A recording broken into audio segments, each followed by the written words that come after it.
আসন্ন জাতীয় সংসদ নির্বাচনকে সামনে রেখে প্রচারণার শেষ মুহূর্তে নড়াইল ২ আসনে জামায়াত ইসলামী মনোনীত দাঁড়িপাল্লা প্রতীকের প্রার্থী আতাউর রহমান বাচ্চুর উদ্যোগে সমাবেশ ও গণমিছিল অনুষ্ঠিত হয়েছে।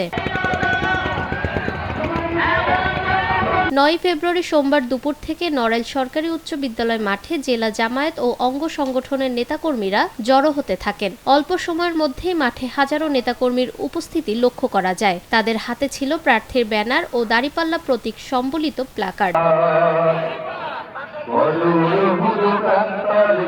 সমাবেশে জামায়াতে ইসলামী ও ১১ দলীয় জোটের নেতারা বক্তব্য দেন। বক্তারা অবাধ ও নিরপেক্ষ নির্বাচনের প্রত্যাশা ব্যক্ত করে দলীয় প্রার্থীকে বিজয়ী করতে ঐক্যবদ্ধভাবে কাজ করার আহ্বান জানান। প্রার্থী আতাউর রহমান বাচ্চু তার বক্তব্যে বলেন, জনগণের ভালোবাসাই হবে বিজয়ের মূল শক্তি। তিনি নেতাকর্মীদের শেষ মুহূর্ত পর্যন্ত ভোটারদের কাছে পৌঁছানোর নির্দেশনা দেন।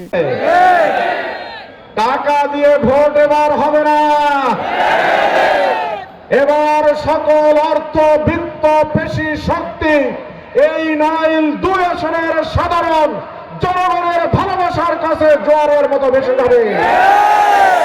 ভাইরা আমার, এজন্য আমাদেরকে এটা পাহারা দিতে হবে। পারবেন ইনশাআল্লাহ। প্রত্যেকটি বাড়ি বাড়ি আমাদের ভোটারকে আগামী ২ দিনের ভিতরে কন্টাক্ট করতে হবে, যোগাযোগ শেষ করতে হবে। কি আমরা পারবো?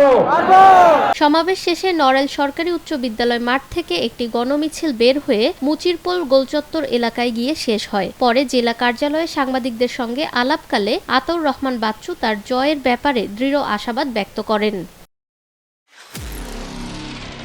নিরপেক্ষ, সত্য প্রকাশে আপোষহীন।